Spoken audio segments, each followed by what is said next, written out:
Dan, can you tell us a little bit about what you do and how you can help Lloyd? Sure.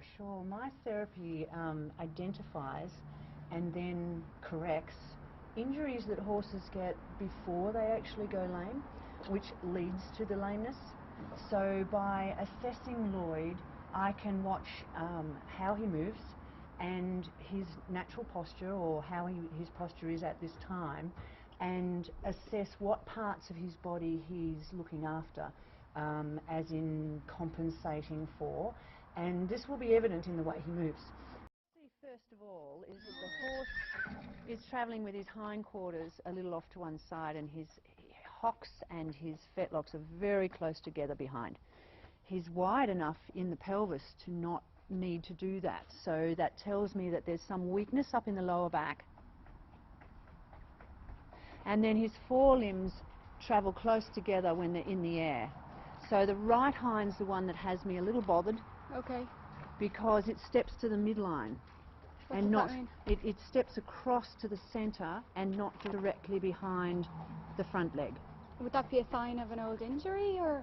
Very possibly. But what it will do is put too much weight with a torque, with a twist on the hock itself, coming up under the body. Now, not so bad in straight lines, so while he was racing, it wouldn't have caused a great problem.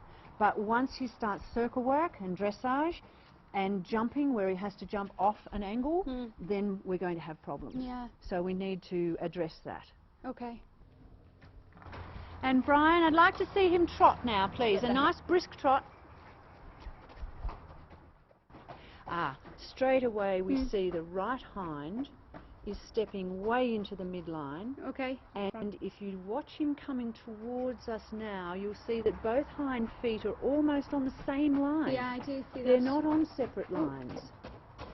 Yeah. Yeah. Now that is an indication of chronic lower back pain in the lumbar region. Yeah.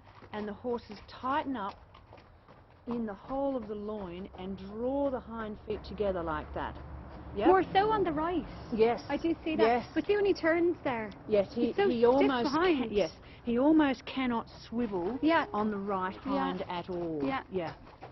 Yeah. So and I see it coming right in there as well. Exactly. That's exactly right. Would that be old injury as well, or? I'm sure that there's stuff going on in there. Yes.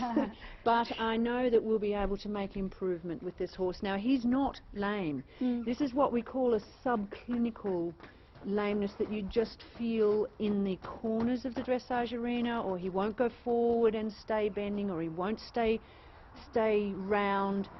If he's forced to, then you'll feel him go uneven. Okay. So we want to catch this before there's any sign, as the work increases, of the horse having any lameness. You can see here that he's just not comfortable travelling what we would call straight. Now, if he's not comfortable in himself, then as we ride him, he's going to object to being asked to go straight. Okay. So what we're going to do now, I'd like to view the horse from up above him, over the top of him, with him standing quite square, and see if his spine is in alignment. Right, okay. And any asymmetry we might see.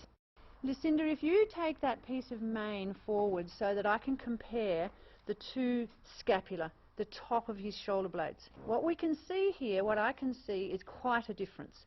The right one is much higher and protruding out. The left one slopes off really quickly. Now, usually, or we used to think that that meant that the left one hadn't built up yet. But in thoroughbreds, that doesn't work. They're not supposed to have a great deal of muscle over the top there.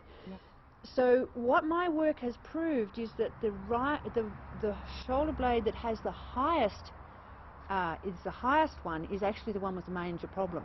Now, if I just go up a little bit more, I can also see that that has created a deeper hollow in the wither pocket where your saddle sits. And I'll show you in a moment how I can, this is not a subjective view, how I can show you with the measurement of that. Okay. So this right scapula is much higher and also more protruding, and it's evidence that the muscles on this side are so tight they've drawn the scapula up. Now this makes it very difficult for this horse to bend to the right, to flex to the right, and to bend his rib cage to the left so that he can go to the right. Yeah. Okay. Now with the pockets being so different here, this one being so hollow, the saddle cannot sit evenly on the horse.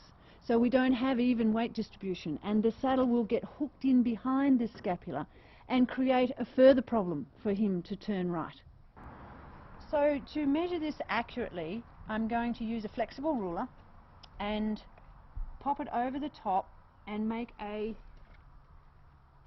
template shape of this horse, because this will also help ensure that we have the correct saddle fit.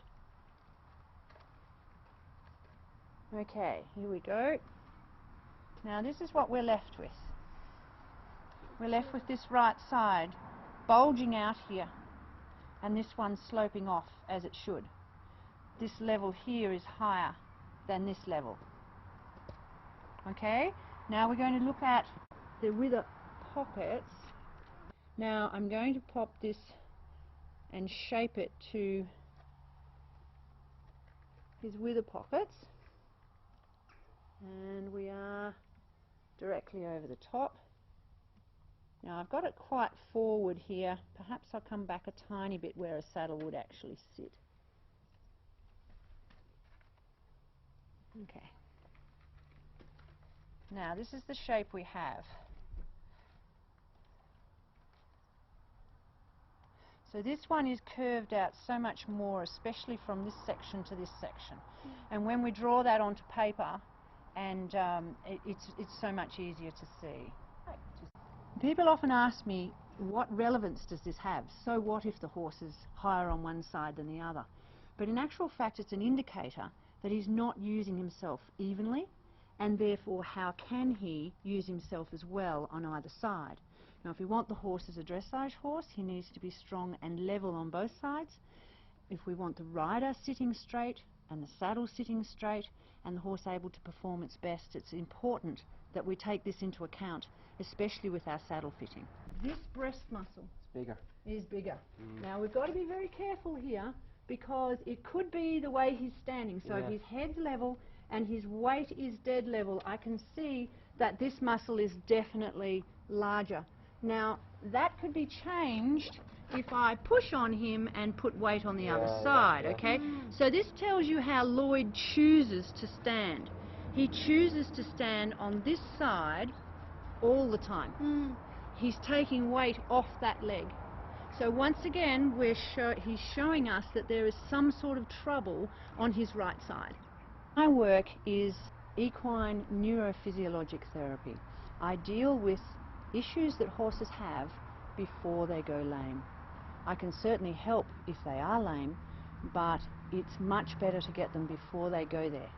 So I work with the fascia, I work with red lights, working on acupuncture points like traditional Chinese medicine, and I work with the whole horse so that the horse not only increases its performance, but it actually becomes much more healthy and robust and willing to work.